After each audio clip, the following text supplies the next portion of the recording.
doctor. This is Dr. Mohammed Faizan. I am graduated from O State University International Medical Faculty. In January 2024, FMG I scored 181.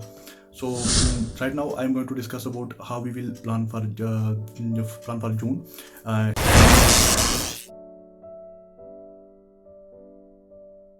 Basically for only repeaters.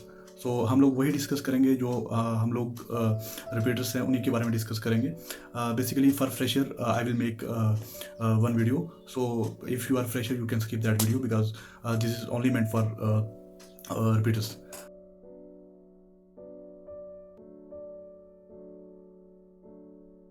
पहले ही mention कर देता हूँ, I am not the expert जो आप लोगों को plan बता रहा हूँ. मेरा बेसिकली चीज़ ये है कि इफ़ मैं वहाँ पे होता तो मैं कैसे प्लान करता. अगर इस चीज़ से किसी को भी किसी एक बंदे को भी मेरी तरफ से हेल्प मिल जाती है तो एक बंदा भी इस चीज़ को सुन के क्लियर हो जाता है, तो वो मेरे लिए बहुत बड़ी बात है. तो ये आइडिया है, ये प्लान है. अगर मैं होता तो मैं ऐसे फॉलो करता. So you can watch the video if you want and basically we will start how we will plan. अभी डिस्ट्रैक्शन होगी, ख़त्म होगी सारी चीज़ें. अभी हम लोगों को ज़्यादा टाइम वेस्ट नहीं करना है.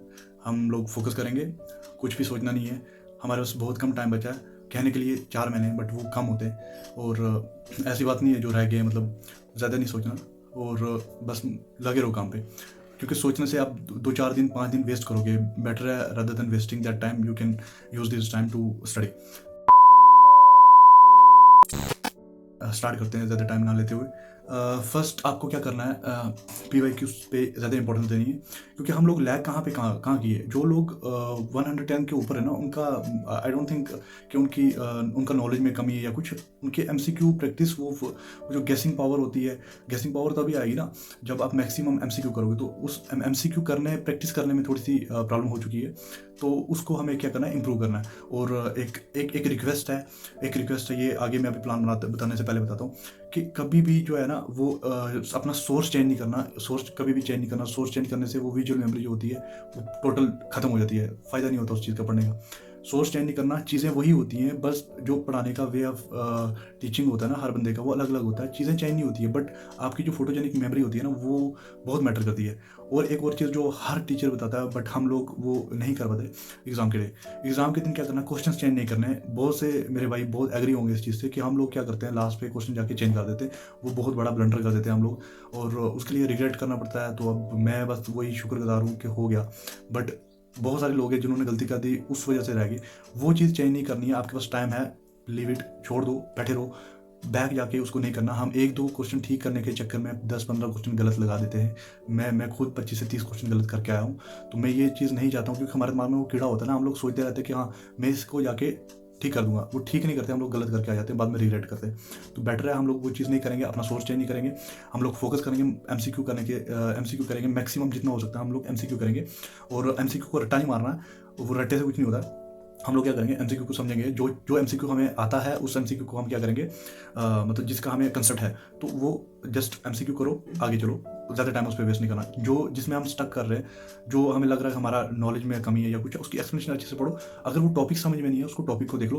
कुछ ज़्यादा करने की जरूरत नहीं है. ऑलरेडी हम लोग इतना पढ़ चुके हैं कि हम लोग 110 से ऊपर आगे ला रहे हैं. 110 से आगे ला रहे हैं. तो अभी सिर्फ MCQ का है. बाकी जिसकी किस्मत होती है वो उससे ज़्यादा स्कोर कर लेता है. कुछ गेसिंग पावर होती है, वही गेसिंग पावर. ऐसा नहीं मैं बोल रहा हूँ कि गेसिंग पावर का मतलब ये हो गया कि आपको कुछ नहीं आता, आप जाके कैसे लगा ना. हमारे सबकॉन्शियस माइंड में वो चीज़ें होती हैं, हमने कहीं ना कहीं पढ़ी होती हैं, हम लोग रिलेट अच्छे से कर पाते हैं. अगर ज़्यादा पढ़ा होगा तो बेटर है MCQ करो maximum time.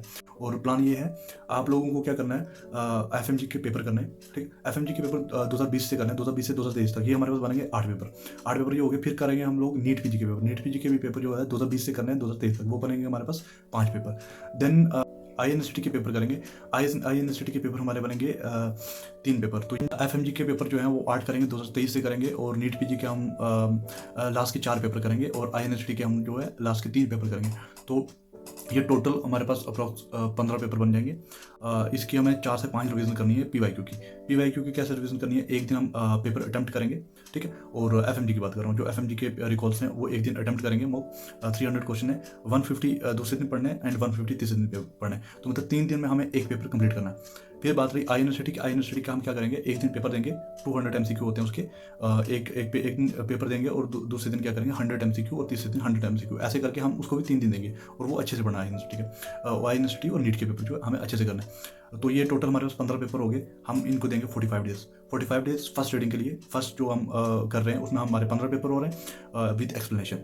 Okay, second time हमने क्या करना है, उसको 30 दिन देने हैं। मतलब अभी तो हमने अटेम्प्ट नहीं करना है, अभी हमें क्या करना है, 150 क्वेश्चन जो डेली का पढ़ना है।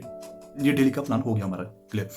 फिर उसके बाद थर्ड जो रिवीजन है उसमें हमने 300 MCQ डेली के करना है। ये आपका ज़्यादा समय नहीं लेगा, ये हार्डली 3 से 4 घंटे लेगा। अभी तो आप लोगों को इतना देना पड़ेगा, चलो 5 भी ले लेता, आपकी MCQ की प्रैक्टिस हो रही है ना। फिर उसके बाद जो हमारा आ गया थर्ड हो गया, थर्ड 15 दिन और फोर्थ भी 15 दिन, आगे जिस तरह टाइम बनता है 15 दिन लगा लो, 120 डेज का शेड्यूल इसको बना दो। 4 से 5 दिन आप ऐसे कर सकते हो जब तक आपका एग्जाम होता है। डेली की जो है हम 60 MCQ करेंगे, ईच सब्जेक्ट 20 MCQ करने, और वो हमने करना है कस्टम मॉडल करना। कस्टम मॉडल में कैसे करना, जो हम 20 MCQ करेंगे, सब्जेक्ट हम ले लेते हैं। जैसे एग्जांपल देता हूँ मैं आपको, जो भी जिस तरह भी आप करना चाहते हो आप कर सकते हो, but this is my suggestion if you want to follow this.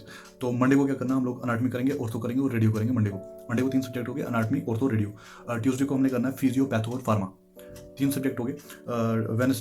Tuesday को हम करेंगे मेडिसिन, पीडिया और डर्मा। एंड थर्सडे को करेंगे सर्जरी, अनाटमी, FMT। और फ्राइडे को करेंगे ऑप्स गायनो और PSM करेंगे। सैटरडे को हम लोग करेंगे ENT और ऑप्था। ENT ऑप्था में से अगर आप 30 क्वेश्चन आते हैं तो 25 आप लगा लोगे, ठीक है। उसके बाद आ गया हमारे पास संडे में हमने करना है माइक्रो, बायोकेमिस्ट्री और साइकेट्री। तो ये हमारा डेली का प्लान हो गया। MCQ करने 60 MCQ करने, और इस तरह हम इसको फॉलो करके 19 सब्जेक्ट के MCQ कर सकते हैं। मतलब हम टच में रह रहे हैं पूरे 19 सब्जेक्ट के, पूरे वीक में जो है हम कर रहे हैं, इस तरह भी टच में रह रहे हैं, और वो जो हम PYQs कर रहे हैं वो भी अच्छे से हो रहा है, ठीक है। हमारी PYQ की भी प्रैक्टिस हो रही है, और हमारा जो आपके या कहीं से भी आप 20 MCQ कर रहे हो वो भी हो रहे हैं डेली के। मतलब आप टच में हो बाकी सभी सब्जेक्ट के साथ 19 के 19। ये हम लैग करते हैं, हम लोग जब भी रीडिंग करते हैं वो बहुत लंबा गैप हो जाता है उनमें, तो जिसकी वजह से वो रिकॉल करना बहुत मुश्किल हो जाता है। देन ये जो प्लान है, जो सब्जेक्ट वाइज मैंने बताया 60 MCQ ये डेली के करने हैं, और ये टिल 31 मार्च तक करने। आफ्टर दैट हमें क्या करना है, अप्रैल, मई और जून, 3 महीने हमारे पास डेली का हमें एक GT देना है। उस GT में क्या करना है, ये जो हम प्रैक्टिस कर लेंगे इससे हमारे GT का स्कोर इंप्रूव होगा, हम लोग बहुत सी चीज़ें रिकॉल कर पाएंगे और उससे डिमोटिवेट नहीं होगी, ये मैं गारंटी देता हूँ। ये चीज़ है, अगर आप ये चीज़ फॉलो करोगे हो जाएगा। देन आपको क्या करना है, ये जो 3 महीने बचेंगे इनमें हर वीक में एक GT देना है, और जैसे Sunday, Monday, Tuesday week wise बताया उस तरह संडे को दे दो आप GT, 300 का GT होगा। आफ्टर दैट हम लोग क्या करेंगे, 50 MCQ जो है डेली के उसके रिव्यू करेंगे। तो ये इस तरह शेड्यूल बनेगा, वीक का एक GT भी हो जाएगा और हम उसको अच्छे से रीड भी कर लेंगे। ऐसे हमारे पास अगर 3 महीने लगाते हैं तो आराम वो कंप्लीट हो जाएंगे, और स्ट्रेस नहीं लेना। और बाकी बात रही हमारे इसकी नोट्स की, तो नोट्स आप लोगों ने अच्छे से पढ़ा हुआ है, और यही एडवाइस है कि वो आप लोगों को पता है, हर बंदे का अलग अलग होता है कि उसको कौन से सब्जेक्ट में ज़्यादा मेहनत की ज़रूरत है, कौन सा सब्जेक्ट लैग कर रहा है। जब आप लोग ये GT वगैरह दोगे या कुछ करोगे, अभी तो ऑलरेडी आपको समझ चल गई होगी कि कौन सा सब्जेक्ट को आपको ज़्यादा टाइम देना चाहिए। तो कोशिश करना कि फर्स्ट रिवीजन जो है 45 to 50 डेज में हो, सेकंड रिवीजन 30 डे में हो, उसके बाद जो है 30-35 के रेंज में रखना उसको अपने हिसाब से। सिर्फ ये कि इससे ज़्यादा नहीं, फर्स्ट 50 से ज़्यादा नहीं जानी चाहिए, और सेकंड रिवीजन 35 डेज से ज़्यादा नहीं जानी चाहिए। थर्ड फोर्थ को आप और रिड्यूस कर सकते हो, वो आप पे डिपेंड करता है आप उसको किस तरह हैंडल करते हो और कौन सा सब्जेक्ट आपका वीक है। तो यही है मेरी तरफ से, और अगर कोई भी आपको हेल्प चाहिए, कुछ भी अगर पर्सनल शेड्यूल बनवाना है तो आप मुझे मैसेज कर सकते हो इंस्टाग्राम पे। तो बस यही है, मैं अवेलेबल हूँ, और मैं कोशिश करूँगा आपको जल्द से जल्द रिप्लाई करने की। तो किसी भी चीज़ की दिक्कत हो, डिप्रेस फील हो रहा है, कुछ भी हो रहा है, you can message me on Instagram. So thank you so much for watching this, and best of luck for your future.